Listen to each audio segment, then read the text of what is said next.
اے نبی کیا آپ ایسوں کی سفارش کریں گے اور ایسوں کے آپ وکیل بنیں گے جو اپنے خواہشات کے پجاری ہیں؟ اور اللہ فرماتا ہے ان میں سے تو اکثر ایسے ہیں کہ انہیں عقل نہیں ہے، وہ جانوروں سے بھی بدتر ہے، جو اپنے خواہشات کے پیچھے بھاگ رہے ہیں۔ شیخ اعظم سیدنا محی الدین ابن عربی رحمۃ اللہ تعالی علیہ، ان کی کئی چیزیں لوگوں میں ایسی بھی مشہور تھی کہ شیخ محی الدین ابن عربی ایسے ایسے الفاظ بول جاتے ہیں جو شریعت میں ہوتے نہیں ہیں۔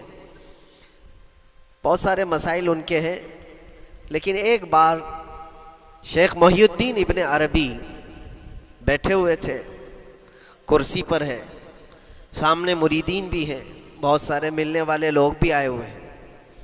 اسی اثنا میں انہوں نے ایک جملہ ایسا کہا، واقعی اگر آپ کے سامنے بھی ایسی بات آئے تو آپ بپھر جائیں۔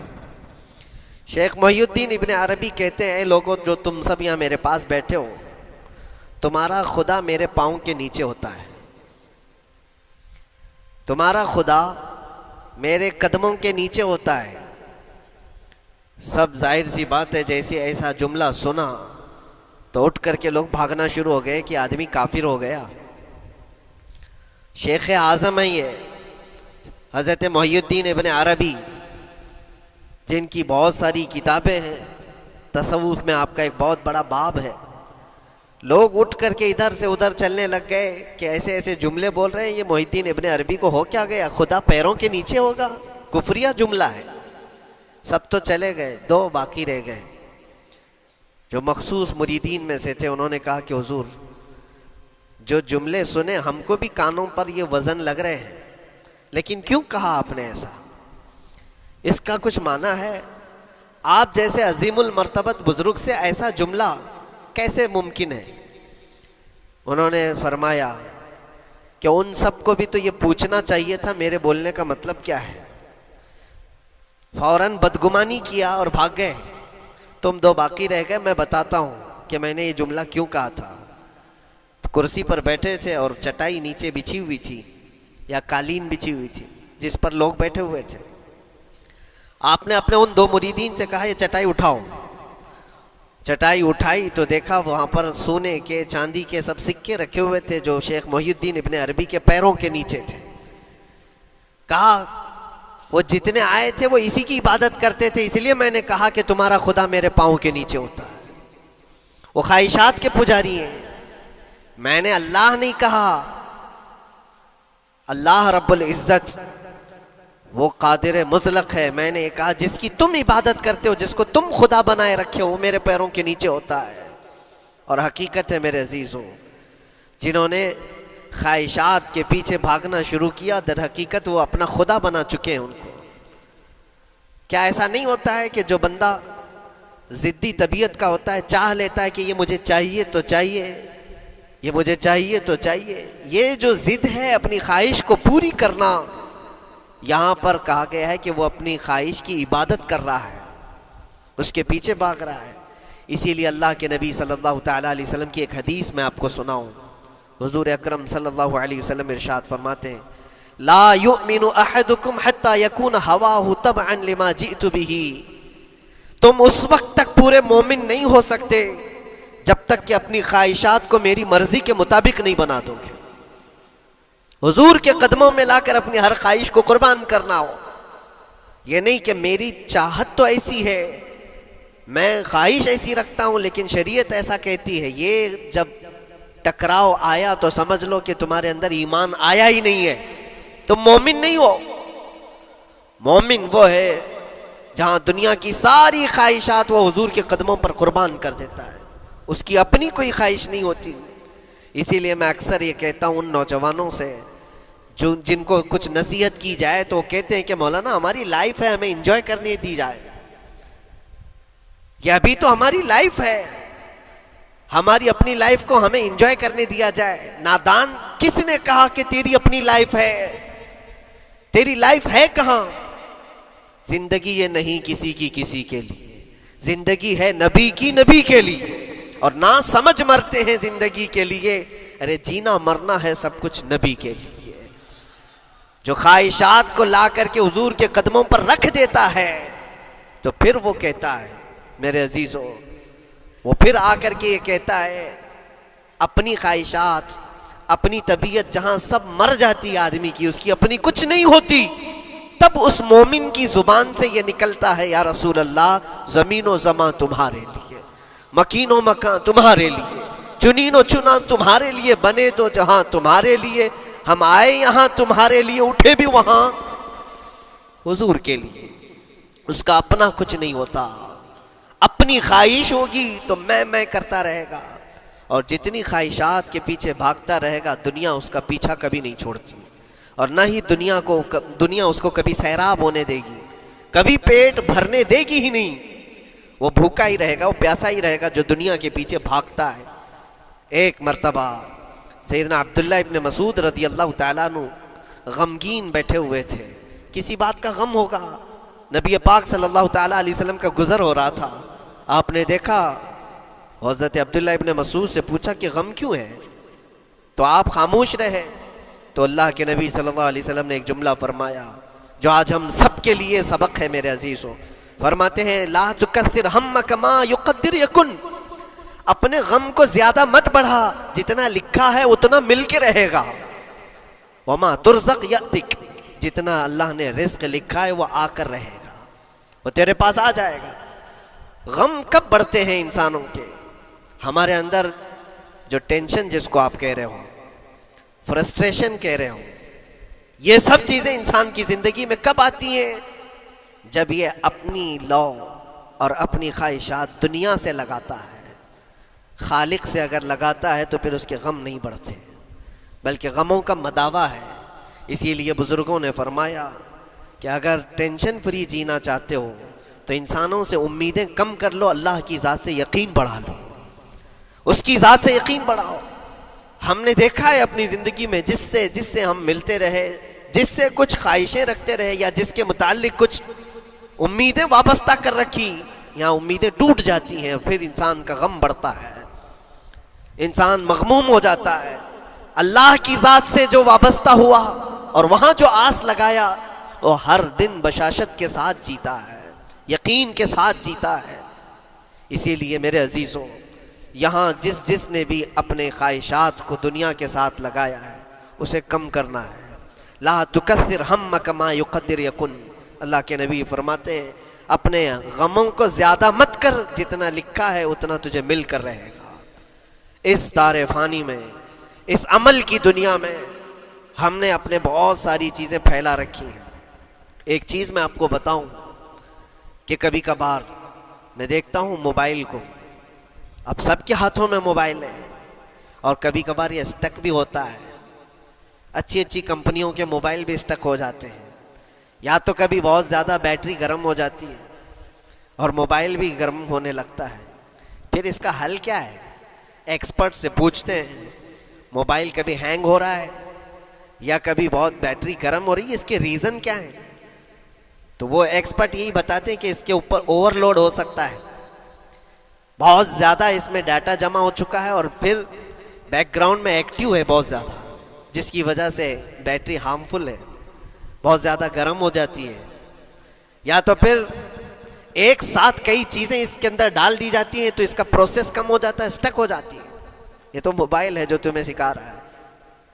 یہی چیز ہے دنیا کے ہمارے اس لائف میں، ہماری زندگی میں بہت زیادہ چیزیں اگر دماغ میں آ جاتی ہیں تو پھر دماغ گرم بھی ہو جاتا ہے اور اسٹک بھی ہوتا ہے، ہر چیز سوچنے سے بھی عاری ہو جاتا ہے، صحیح طریقے کے فیصلے نہیں لے پاتا۔ اچھا نقصان کیا ہے اس کا؟ سیم ہم نے موبائل ایکسپرٹ سے بھی پوچھا، جب موبائل بہت زیادہ گرم ہونے لگے یا اسٹک ہونے لگے تو اس کو کیا کرنا چاہیے؟ تو ایکسپرٹس بتاتے ہیں کہ اس کے ریڈیشن بہت زیادہ ہوتے ہیں اس وقت، اور یہ نقصان پہنچا سکتا ہے۔ جو استعمال کر رہا ہے اس کے دماغ پر بھی اثر کرے گا، آس پاس کے لوگوں پر بھی اثر کرے گا۔ ایک موبائل کے اوپر اگر زیادہ لوڈ آ جائے تو اس کے ریڈیشن آس پاس سب کو خراب کرتے ہیں۔ یہی حال انسان کی زندگی کا ہے۔ تمہارے دماغ کے اوپر اگر غم زیادہ بیٹھ گئے اور بہت زیادہ دماغ حاوی ہو گیا تو خود کا تو نقصان کرو گی ہی، آس پاس جتنے ہیں سب کا نقصان کرو گے۔ تمہاری وجہ سے تمہارے ماں باپ بھی پریشان، تمہاری اولاد، تمہارے بیوی بچے سب اس پہ ان سب چیزوں میں ملوث ہو جاتے ہیں۔ اب اس کا علاج کیا ہے؟ کہا گیا موبائل کو آف کر دو، ڈیٹا کم کر دو، اس کے اندر سے کچھ چیزیں ڈیلیٹ کر دو، پھر یہ اپنے نارمل حالت میں آ جائے گا۔ سیم آپ کے لیے بھی ہے، دماغ میں دنیا کے بہت سارے فطور بھرے ہو تو تھوڑی چیزیں ڈیلیٹ کر دو، تھوڑے دنوں کے لیے اپنی اس ایکٹیو لائف کو روک دو اور آ جاؤ اللہ کی بارگاہ میں اور آنکھ بند کر کے اس کی طرف لو لگاؤ، اس لیے کہ ہماری بیٹری جو چارج ہوگی وہ خالق کائنات سے ہی ہوگی، بنانے والا ہی بہتر جانتا ہے اس کی زندگی کس چیز سے چلتی ہے۔ اور اسی لیے کہا ہے، امام غزالی رحمۃ اللہ تعالیٰ علیہ فرماتے ہیں، جو بندہ اللہ کے ذکر سے کئی دن تک غافل ہوتا ہے تو مردہ لاش ہے جو چل رہا ہے، بازاروں میں جو چل پھر رہا ہے، ذکر الہی نہیں کرتا تو اس کی روح ختم ہونے کے قریب آئی ہے، یہ زندہ لاش ہے۔ یہاں زمانے ہو گئے، مہینوں بیت گئے، برسوں ہو جاتے ہیں، کتنے دن ایسے ہیں آپ نے اللہ کے ذکر کے لیے الگ سے وقت نکالا ہو؟ کہاں ہے وقت؟ نماز بھی ایسے پڑھ کر کے بھاگ جاتے ہیں جیسے لگتا ہے کہ کوئی چیز ہمارے اوپر سوار تھی، جلدی سے ہٹا دی اور بھاگ گیا۔ نہیں میرے عزیزوں، ہماری روح جب بیمار ہوتی ہے، ہماری روح کو جب بھوک لگتی ہے تو اللہ کے ذکر سے اس کا علاج بھی ہوتا ہے اور اس کو رزق بھی ملتا ہے، لیکن ہم رزق دیتے ہی نہیں۔ کبھی آپ نے دیکھا ہماری باڈی کو، صبح ناشتہ نہ کرو، دوپہر میں کھانا نہ کھاؤ تو شام تک ہمارا جسم ہچکولے لینے لگتا ہے، چکر آنے لگ جاتے ہیں۔ کیوں؟ جسم 2 وقت کے کھانے کو چھوڑنا برداشت نہیں کر پاتا، کمزوری آ جاتی ہے، جسم کو بھوک لگتی ہے، ہمیں کھانا دینا اسے ضروری ہے۔ اسی طرح اللہ نے ہماری جو روح بنایا ہے، روح کو بھی رزق کی ضرورت ہے، اور روح کا رزق کیا ہے؟ روح کا کھانا پینا کیا ہے؟ کاجو بادام میوے پستے کھا کر کے روح کو طاقتور نہیں بنا سکتے۔ فرمایا گیا روح کی غذا اللہ کا ذکر ہے، جب بندہ اللہ کا ذکر کرتا ہے تو اس کی روح کو طاقت ملتی ہے اور روح کمزور نہیں رہتی، طاقتور بن جاتی ہے۔ عزیزان گرامی وقار، پھر میں خلاصتاً یہ بات کہوں گا کہ ہم نے دنیا میں اتنی ساری چیزیں پھیلا لی ہیں، اتنے سارے، جس کی وجہ سے غموں کا بوجھ ہمارے دماغ پر طاری ہے، اور ایک وقت وہ آئے گا جب ساری چیزیں چھوڑ کر کے فوراً بھاگنا پڑے گا، نکلنا پڑے گا۔ کچھ لوگوں کے متعلق کہا گیا ہے کہ روح نکلنے کے وقت اس کو بہت تکلیف ہوتی ہے، سب کے لیے نہیں، کچھ ایسے لوگ ہیں جن کے روح نکلنے کے وقت درد زیادہ ہوتا ہے، تکلیف زیادہ ہوتی ہے مرنے کے وقت۔ پوچھا گیا کیوں؟ کہا کہ یہ روح جو ہے اس کی ساری بنائی ہوئی چیزوں میں اٹکی ہوئی ہے، اس کی اولاد میں بھی ہے، اس کے مال میں بھی لگی ہوئی ہے، اس کے گھر میں بھی لگی ہوئی ہے، اس کے جائیداد میں بھی لگی ہوئی ہے۔ روح جب نکل رہی ہوتی ہے ان سب چیزوں سے بھی نکل رہی ہے، جہاں جہاں اس کی خواہشات لگی ہوئی تھی سب جگہ سے کھینچا جا رہا ہے، تو درد بڑھتا چلا جاتا ہے، تکلیف بڑھتی چلی جاتی ہے، اور پھر وہ جب دیکھ رہا ہوتا ہے خالی ہاتھ جا رہا ہو، تکلیف زیادہ ہوتی ہے۔ اسی لیے میرے عزیز و اللہ کے نبی صلی اللہ تعالیٰ علیہ وسلم کا جب آخری وقت آیا، آپ کے وصال کا وقت آیا، حضور نے اپنی بیویوں کو بلایا، ازواج مطہرات کو بلایا اور پوچھا کہ کس کے پاس کتنا سونا ہے، کتنا زیور ہے۔ ازواج مطہرات نے کہا میرے پاس اتنا ہے، ان کے پاس اتنا ہے، سب نے اپنے چاندی سونے کے زیورات لا کر پیش کر دیا۔ حضور پاک صلی اللہ علیہ وسلم نے فرمایا اے میری بیویوں، اے میری ازواج، اگر تم چاہو تو یہ سب اللہ کی راہ میں خیرات کر دو، اللہ کی راہ میں اس کو وقف کر دو، خیرات کر دو۔ بیویوں نے پوچھا یا رسول اللہ صلی اللہ علیہ وسلم، کیا آج سے سونا چاندی پہننا حرام ہو گیا ہے؟ کیا ہمارے لیے ناجائز ہو گیا ہے؟ نبی پاک صلی اللہ علیہ وسلم نے فرمایا نہیں، زینت تو تمہارے ہی لیے ہے، سونا اور چاندی تمہارے لیے ہے، حرام نہیں ہے، ناجائز نہیں ہے، لیکن میں دیکھ رہا ہوں میری زندگی کا آخری وقت آ گیا، میں رب ذوالجلال کی بارگاہ میں جانے والا ہوں، میں یہ چاہتا ہوں کہ اس حال میں دنیا سے جاؤں کہ میرے گھر میں سونا چاندی کا کوئی ٹکڑا پڑا ہوا نہ ہو اور اللہ کی بارگاہ میں فقیر اٹھایا جاؤ۔ یہ نبی پاک صلی اللہ تعالیٰ علیہ وسلم کی خواہش ہے کہ میں اللہ کی بارگاہ میں اس حال میں جاؤں کہ میرے گھر میں کوئی چیز رکھی ہوئی نہ ہو، سونا اور چاندی، مال و دولت۔ کیونکہ میرے عزیزوں، اسی سے اندازہ کرو انسان اپنی خواہشات میں اتنا گھر جاتا ہے کہ اس سے نکلنا اس کے لیے مشکل ہوتا ہے، اور روح نکلنے کے وقت یہی تو تکلیف ہوتی ہے کہ کہاں کہاں کیا کیا بنایا تھا، کتنا جمع کیا تھا، حساب کرتے کرتے اس کی روح نکل جاتی ہے۔ ہم نے دیکھا ہے، میں اپنا ایک تجربہ بتاتا ہوں، عمرہ سے ہم واپس آ رہے تھے، 40 لوگوں کا قافلہ تھا،